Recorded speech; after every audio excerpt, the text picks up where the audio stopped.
রাজগঞ্জের বিভিন্ন জায়গায় প্রচার সারলেন জলপাইগুড়ির জেলা তৃণমূল কংগ্রেসের প্রার্থী নির্মল চন্দ্র রায়।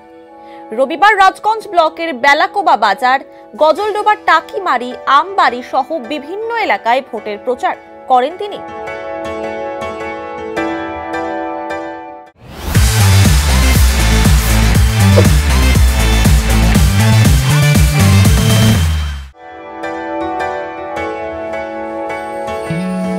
লোকসভা ভোটের রবিবাসরীয় প্রচারে প্রার্থী নির্মল চন্দ্র রায়ের সঙ্গে ছিলেন জলপাইগুড়ির জেলা তৃণমূল কংগ্রেসের চেয়ারম্যান তথা রাজগঞ্জের বিধায়ক খগেশ্বর রায়, শ্রমিক সংগঠন INTTUCর জেলা সভাপতি তপন দে, রাজগঞ্জ ব্লক তৃণমূল কংগ্রেসের সভাপতি অরিন্দম ব্যানার্জি সহ স্থানীয় নেতৃত্বরা।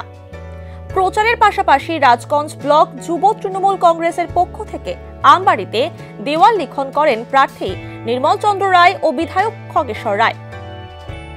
এই বিষয়ে প্রার্থী নির্মল চন্দ্র রায় বলেন, প্রচারে এসে সাধারণ মানুষের খুব ভালো সাড়া মিলছে।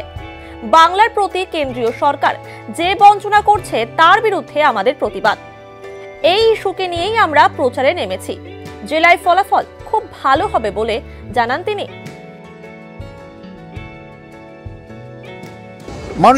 মানুষ ভীষণভাবে উৎসাহী তারা।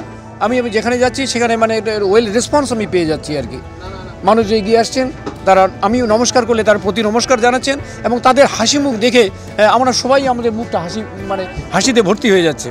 আমরা ব্রাহ্মণী দেবীর মন্দিরে আমরা পুজো দিয়ে তারপরে রেল গেটে আমরা করার পরে বেলাকোবায় আমরা গেছিলাম। বেলাকোবায় আর কি, সেখানে আমরা একটু স্ট্রিট করলাম, পথ শো আর কি, রোড শো আমরা করার পরে এখানে আমরা চলে আসলাম। এবং আরেকটা বলি, আমাদের এই এটা টাকিমারি আমরা চলে এলাম। সকলেই প্রার্থী, হ্যাঁ, ইয়েস, সকলেই প্রার্থী। আমরা সবাই, এটা গণতান্ত্রিক দেশ, আমরা সবাই রাজা। আমি যেটা বললাম, আমাদের রাজা রাজতে, নইলে মধ্যে রাজার সাথে মিশবো কি সাথে? রাজা এবং প্রজার মধ্যে যদি ফারাক থাকে তাহলে তো সেই জমিদারি চলবে, যেটা আমরা বারবার বলছি। সেই কেন্দ্রীয় সরকার যে জমিদারিটা চালাচ্ছে, সেই জমিদারের কাছে তো কেউ ঘেঁষতে পারছে না।